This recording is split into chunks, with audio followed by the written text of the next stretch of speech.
Hello everyone, and welcome back to another Minecraft update video. This is Snapshot 21w13a, and it introduces the goat mob to the game. And if you've been following this channel for some time, you would have seen we actually covered this a while ago, as it was introduced to the Bedrock edition of the game. However, now it's a part of Java edition.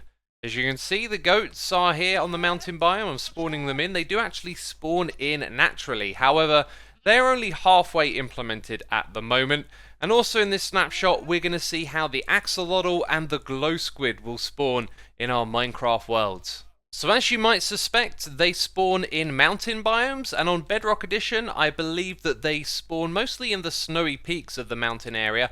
However, here on Java, after doing some exploring, they will spawn literally anywhere inside of the biome if it is a mountain type. Now these goats have 8 hearts of health, and you can breed them using wheat, just like on Bedrock. Let's breed a couple together, we'll get a baby goat. They are also a source of milk as well, so if we right click on them with an empty bucket, you can see this is another way to get some milk. You'll also see that they have an amazing ability to jump 10 blocks up into the sky, and supposedly they use their pathfinding to avoid traps like the snow powder, but that doesn't seem to be so in Java edition. Now that I've spawned a crazy amount of them, you can see some of them on occasion starting to jump off into the sky. Usually the ones off in the distance. That one was closer by, and hey, look at that guy, there we go. They jump really high. 10 blocks is the height they jump. So as I hinted at, these are only partially implemented for now. The goats currently don't attack any other type of passive mob or the player, even if the player aggravates them.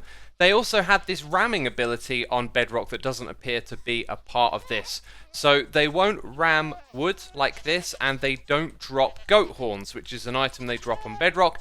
As you can see, this is the only thing on Java edition. There is some changes to trading and wandering traders that don't seem to actually be implemented in this. I traded a bunch with these masons. Check the loot table in the game. This isn't actually in this snapshot, but it'll probably come in the next one then.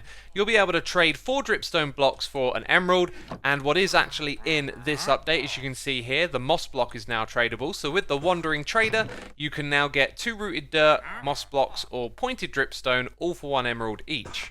And in the supply chest of a shipwreck, you'll be able to find between 2 and 6 moss blocks. And in the minecart chest in an abandoned mineshaft, you can find between 2 and 4 glowberries. And a change to mineshafts, which sadly I couldn't find a good example for, but the max length for the log pillars holding up the platforms and the chains that suspend them have both been increased.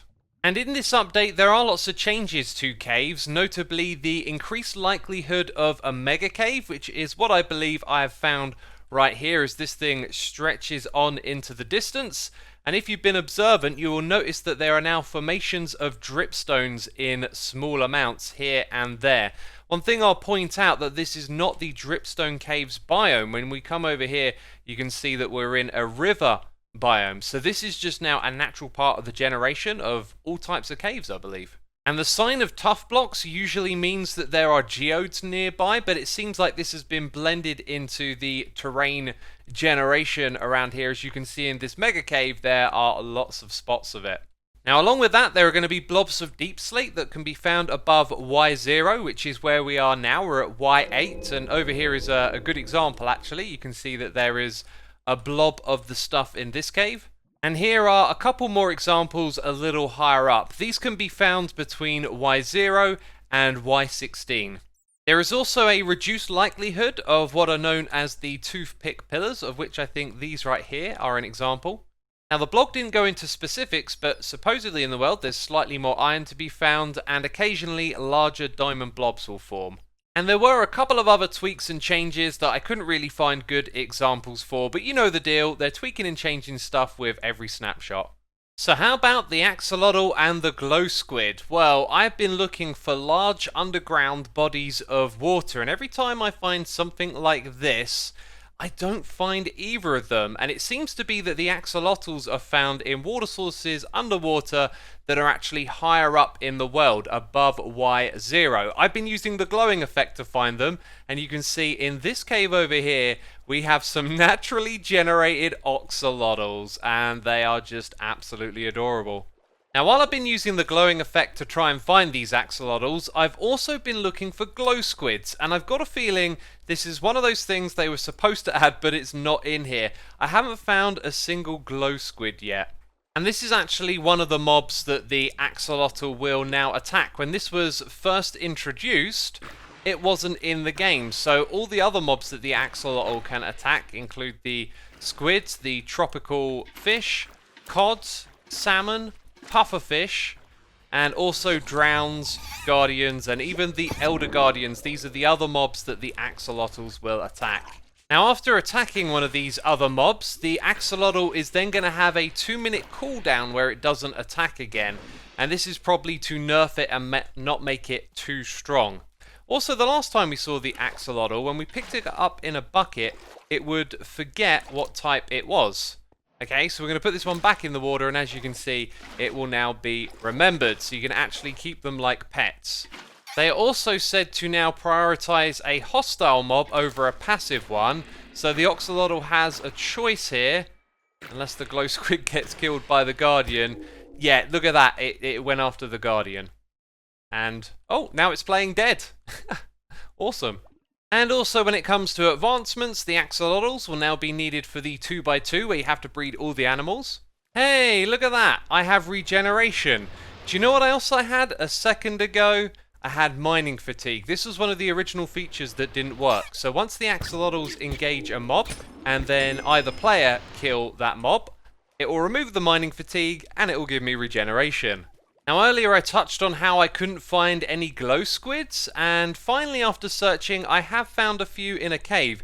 We have got to check this out without night vision. So yeah, that's what they look like. There's also a bug in this snapshot where you can't remove the glowing effect from an entity. Once you give it to it, it has it permanently, so the outline is kind of like an added visual here you wouldn't actually see. So I've searched around looking for a few more and then decided just to summon some in. This is actually going to be magical. Imagine swimming through a big cave like this and then you see the glow squids. This feels kind of perfect. This feels like a magical Minecraft moment and probably a really great place to have them spawn. However, finding so little, I can't confirm that this is the only place they're going to spawn. We have changes to another mob, that is the bee, and the flowering azalea bush here, as you can see, will be treated as a flower. So if the bee is on top of it or to the side of it, it will actually interact with the block and pollinate. And if the player is holding this, the bees will be attracted towards it. However, the regular azalea bush, you can see, they simply ignore. This snapshot, we also have some really interesting changes to powdered snow. First of all, its durability and hardness has been slightly increased, and I hadn't actually experimented with this stuff before, but I assume it's talking about TNT. You can see there that it has some blast resistance, and also then the speed of breaking blocks. Now, I don't think this thing has a default tool, but as you can see, this is the kind of speed with an unenchanted netherrack shovel. Mobs that are on fire that then come into contact with this block will put out the fire and remove the block as well. I actually deliberately spawned that creeper inside of the 4 blocks there. So let's change that so that it's dead center in the block, and you'll see it only removes the very one that it comes into contact with. Let's bring in another one and then give it a nudge, and you can see it destroys the block it got nudged into. The speed at which you fall through this block has now been increased. We go down to the bottom a lot quicker than we would have done previously. And some much needed logical changes. You can see the snow golem is immune to the powdered snow, same for the stray and for the polar bear as well. When a mob is fully frozen, it will now have this shaking effect. You can see the creeper there is shivering now that it's taking damage. And we got a skeleton here that is converting into a stray. This now starts 7 seconds after the skeleton is in the powdered snow, whereas previously it took 30 seconds. So there you go, it starts to shake and a little while later it will convert. And actually for all mobs, the freeze time is now down to 7 seconds and its hurt frequency has been decreased to just 2 seconds to take damage when inside the block. So it's not a great example, but I've got 2 horses here, and this one is wearing leather armor, and as you can see, it's now going to protect it from the effects of the cold and the powdered snow. And it says that mobs that enjoy the heat will take increased freezing damage. That's striders, blazes, and magma cubes. So they seem to take damage at the same frequency, but I'm going to guess it's probably doing twice or more damage to the mob. It also stops the big magma cubes from jumping up very high. That's an interesting little thing to observe right there. And here's something related to accessibility. The splash screen can be changed from red and white to black and white. You can do this in the options menu, go into accessibility settings, and now you have this monochrome logo option. And now for the block that I think is going to cause a ton of discussion. I reckon this will very quickly end up as a data pack that you can use in survival. I'm holding the light block right now, and it's kind of similar to the barrier block. Like the barrier block, the only way to get it is in creative mode with the give command. And similar to that, when you place one of these down, it produces this particle effect that you can only see when you're holding that item. Now, this is a very interesting block because it has a light level that it emits, and you can manipulate it by right-clicking.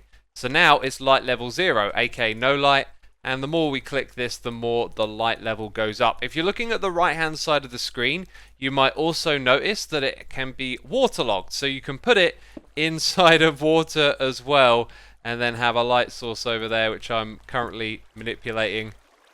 Yeah, this is something I think everyone wants in survival. You want to be able to light up your build so that mobs don't spawn, yet not have to be manipulated by the different types of lighting blocks that there are. I think this is going to cause a lot of discussion. And I think I referred to this as the light block. It's simply called light, so that is the give command if you want to give yourself this in creative mode. Oh, I should also mention you can't like middle click this block. I mean, maybe you... No, look at that. Like, its hitbox disappears. Unlike the barrier block, the hitbox is there, but with the light block, it goes completely invisible when you're not holding it, which is actually perfect, again, for use in survival. Out of curiosity, I'm going to give myself 64 light in survival mode. Yes, I've deliberately picked this spot with the glow squid. And when I'm holding it in survival, I can see the block. When I'm not holding, it disappears, essentially. Can I right-click it as well? Oh, so this is applicable for use in survival. There's going to be data packs for this, right? This is so cool. I absolutely want this. To be able to control light levels like this. Oh, yep. Awesome. Hello. There's also no way to break this thing, right? I mean, if you could just break it with left click in survival, then it would be great. That's probably a downside to doing this even with a data pack, although maybe you could use like raycasting, detect the players holding the block to break it again, right? Who knows?